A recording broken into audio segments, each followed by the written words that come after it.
नमस्कार। अखंड मंथन में आपका स्वागत है। आज बात करूंगा मैं प्रधानमंत्री नरेंद्र मोदी की। हर व्यक्ति जानना चाहता है कि प्रधानमंत्री नरेंद्र मोदी जो हैं वह क्या राजनीति में कितने वर्ष और राजनीति करेंगे। क्या वह 2024 वाला इलेक्शन भी लड़ेंगे, उससे आगे भी वो सत्ता में बने रहेंगे, या संन्यास ले लेंगे, या राष्ट्रपति बन जाएंगे।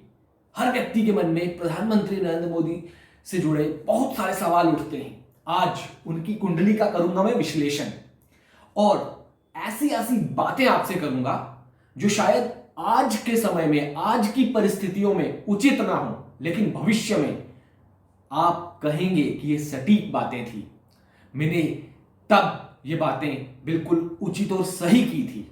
इसीलिए आज करूंगा मैं प्रधानमंत्री नरेंद्र मोदी की कुंडली का विश्लेषण कि प्रधानमंत्री नरेंद्र मोदी की कुंडली कहती क्या है, आखिर क्यों विपक्षी उनके सामने धूल चाटने लगते हैं, आखिर क्यों वह हमेशा विजय होकर हमेशा जीतते हैं, हमेशा क्यों जीतते हैं, उनकी कुंडली बताएगी। और उनके जीवन साथी के बारे में भी बात करूंगा। तो शुरू करते हैं प्रधानमंत्री नरेंद्र मोदी की कुंडली के विश्लेषण को।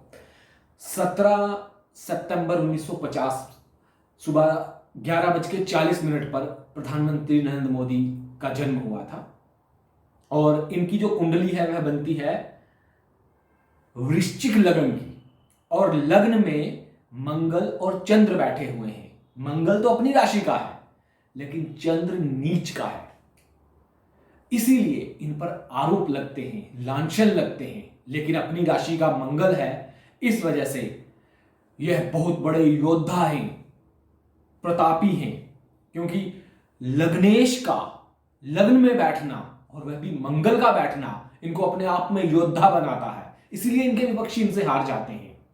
आपने एक बात और सुनी होगी प्रधानमंत्री नरेंद्र मोदी के बारे में कि ये बहुत शौकीन आदमी है, कपड़े लगाने का शौक है, फोटो खिंचाने का शौक है, क्रेजी आदमी है। उसके पीछे का रीजन है मंगल जो है वह भोग का मालिक होता है, और लग्न में मंगल बैठा है और साथ में बैठा है चंद्र। तो यह मंगल और चंद्र जब दोनों साथ हो जाएं, या मंगल और शुक्र साथ हो जाएं, तो व्यक्ति भोगी होता है। मंगल और चंद्र साथ हो जाए तो व्यक्ति शौकीन होता है। शौकीन मतलब जीवन में उसको अब पर्सनैलिटी पर, आपको जैसे बताता हूं मैं, जैसे हमारे पहले प्रधानमंत्री थे ना, पंडित जवाहरलाल नेहरू, उनको शौक थे।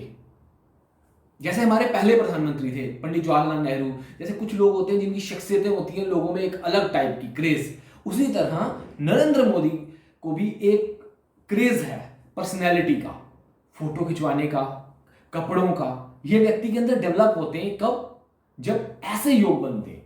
तो हम इनके बारे में तो चर्चा नहीं करेंगे आज हम मुद्दे की चर्चा करेंगे कि क्या प्रधानमंत्री नरेंद्र मोदी सत्ता में कब तक बने रहेंगे। क्या 2024 का चुनाव प्रधानमंत्री नरेंद्र मोदी लड़ेंगे?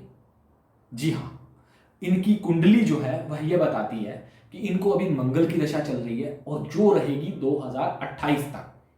2028 में जाके कुछ परिवर्तन होगा, लेकिन उससे पहले एक 27/9/2023 और 27/9/2023 से 11/2024 तक, 11वें महीने की 24 तारीख 2024 तक प्रधानमंत्री नरेंद्र मोदी को शनि की दशा चलेगी। और ये जो शनि की दशा है, इसमें यदि प्रधानमंत्री संन्यास ले लेते हैं तो ले लेते हैं, और यदि इसमें संन्यास मतलब कि ऐसे हो सकता है कि मई में इलेक्शंस होंगे 2024 के आने वाले, तो प्रधानमंत्री मोदी इलेक्शन जीतने के बाद सत्ता किसी और को देकर खुद संन्यास लेके चले जाएं। एक तो ये हो सकता है, शनि संन्यास दिलवाता है, और शनि व्यक्ति को सामाजिक काम में लगाता है। इसीलिए 2024 में प्रधानमंत्री चुनाव के बाद सत्ता किसी और नेता के हवाले करके जा सकते हैं। लेकिन अगर प्रधानमंत्री नरेंद्र मोदी 2024 में सत्ता किसी के हवाले नहीं करते हैं और 11वां महीना 24 का निकल जाता है, तो समझ लीजिए कि प्रधानमंत्री नरेंद्र मोदी 5 साल और सत्ता को छोड़ने वाले नहीं हैं, क्योंकि बीच में कोई ऐसा योग ही नहीं बनता। और एक बात, प्रधानमंत्री के जीवन साथी के बारे में बात होती है, यशोदा बहन के बारे में बात होती है, तो शायद 2023 के 11वें महीने से जो 2024 तक जो योग चलेगा, उसमें प्रधानमंत्री अपने जीवन साथी के साथ फिर से घर बसा लें। और क्या पता उस समय प्रधानमंत्री का पद छोड़ के राष्ट्रपति बन जाएं और अपने आप और अपनी धर्मपत्नी को बुला लें कि श्रीमती जी आइए हम आपको सम्मान देते हैं। देखिए, हमारे जीवन में याद रखिएगा, भोग और सम्मान इन दोनों में अंतर होता है। प्रधानमंत्री अपनी धर्मपत्नी को सम्मान दें, ना कि भोग मत समझिएगा। सम्मान के स्वरूप में उन्हें राष्ट्रपति बनकर अपने साथ बुला लें, ये हो सकता है, क्योंकि तब जो शनिदेव हैं वह दशम दृष्टि से उनकी पत्नी के स्थान को भी देखेंगे और यह शनिदेव जनता के घर को भी देखेंगे। पराक्रम का मालिक, मां के घर का मालिक शनि जो है वह दशम स्थान में बैठे हुए हैं, सप्तम दृष्टि से वहां देखेंगे। मतलब प्रधानमंत्री नरेंद्र मोदी की माता जी की तबीयत जो है कुछ थोड़ी सी खराब वगैरह हो सकती है, उस दौरान उनको कुछ कष्ट हो सकते हैं। लेकिन वहीं प्रधानमंत्री नरेंद्र मोदी को जीवन संगिनी के साथ रहने का अवसर, मतलब वो खुद चाहें तो इस तरफ उनका झुकाव हो सकता है। ये तो आई एक बात। अब बात कि प्रधानमंत्री मोदी के आगे के भविष्य में करना क्या चाहेंगे।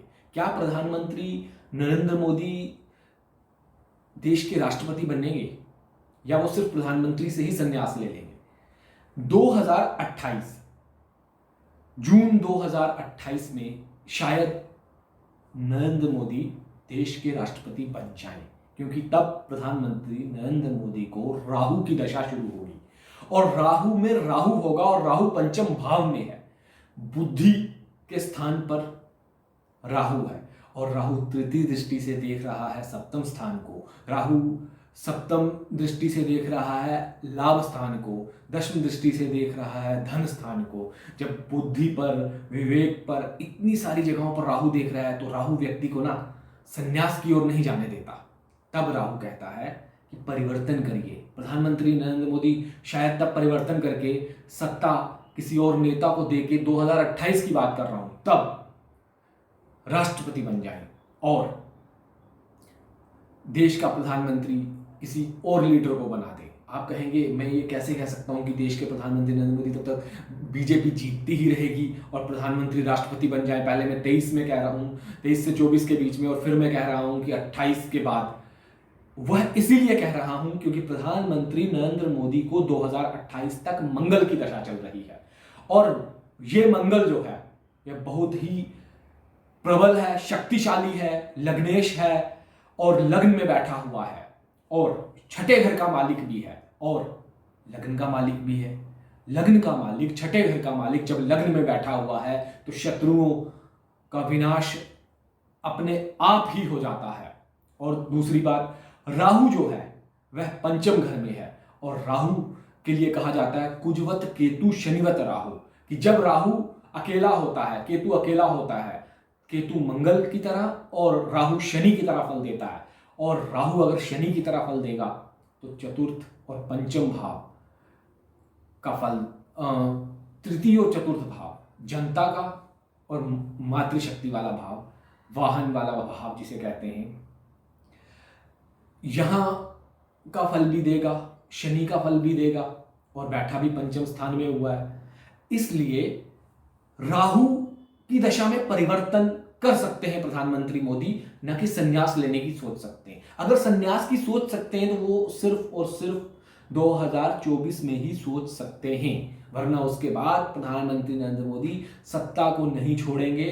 वे देश के प्रधानमंत्री के बाद देश के राष्ट्रपति बनेंगे, यह इनकी कुंडली बताती है। और अपने जीवन साथी को फिर से वही उचित स्थान भी दे सकते हैं, यह भी इनकी कुंडली बताती है। और प्रधानमंत्री नरेंद्र मोदी क्यों शत्रुओं से नहीं हारते? क्योंकि छठे भाव का मालिक लग्नेश लग्न में बैठा है और मंगल पूरी तरह से पावरफुल है। और उसके बाद जो प्रधानमंत्री नरेंद्र मोदी की कुंडली में एक सबसे खास बात कि इनका सूर्य एकादश स्थान में बैठा है, जहां सूर्य अपने आप में कारक होता है भाग्य घर में, और एकादश में कन्या राशि का सूर्य है और सूर्य बुध आदित्य राजयोग बना रहे हैं और साथ में केतु है। जब सूर्य बुध आदित्य राजयोग को भी मतलब इनके जीवन में राजा समान सुख है ही है, इनको जीवन में राजाओं की तरह ही रहना है और यह सुख भोगना है प्रधानमंत्री नरेंद्र मोदी को। इसलिए जब इनके जीवन में सुख है, इनको भोगना है, तो कोई कैसे इनको रोक सकता है? बताइए ना, कैसे कोई रोकेगा इनको? और उसके बाद शनिदेव की भी इन पर फुल टू कृपा है। उसके बाद गुरु बृहस्पति भी इनका बहुत अच्छी स्थिति में है, चतुर्थ घर में बृहस्पति है, सप्तम दृष्टि से दशम स्थान को देख रहा है अपने मित्र के घर में, नवम दृष्टि से लग्न को देख रहा है अपने मित्र के घर में। जब बृहस्पति इनके लग्न को देख रहा है, जब इनका बृहस्पति अच्छा है, जब इनका राहु अच्छा है, जब इनका मंगल अच्छा है, जब इनका शुक्र अच्छा है, इनका ऐसा कोई ग्रह है ही नहीं जो अच्छा ना हो। क्षमा कीजिएगा, शुक्र थोड़ा सा कमजोर है इनका, क्योंकि इसी वजह से यह अपनी धर्म पत्नी का सुख नहीं भोग पाए, क्योंकि शुक्र जो है दशम घर में बैठा हुआ है, सप्तम स्थान का मालिक और 12वें घर का मालिक दशम घर में बैठा हुआ है। इस वजह से इनका दाम्पत्य जीवन जो है वह सफल नहीं हो पाया। लेकिन शायद इनका दाम्पत्य जीवन इस देश के लिए अच्छा रहा, क्योंकि अगर इनका दाम्पत्य जीवन सफल हो जाता तो ये देश के प्रधानमंत्री न बनते, और अगर ये देश के प्रधानमंत्री न बनते तो इतने बड़े बड़े काम ये कैसे करते। प्रधानमंत्री नरेंद्र मोदी की कुंडली में आज इतना ही। आगे हम फिर चर्चा करेंगे 5 ग्रह एक साथ, क्या कुछ बड़ा होने वाला है, कुछ इतिहास में दर्ज होने वाला है? इस पर अगर आप चाहते हैं किसी और कुंडली के विश्लेषण के बारे में तो हमें कमेंट कीजिए। अगर आपको ये कुंडली अच्छी लगी, लाइक कीजिए, सब्सक्राइब कीजिए, शेयर कीजिए। अखंड मंथन में आज इतना ही। धन्यवाद।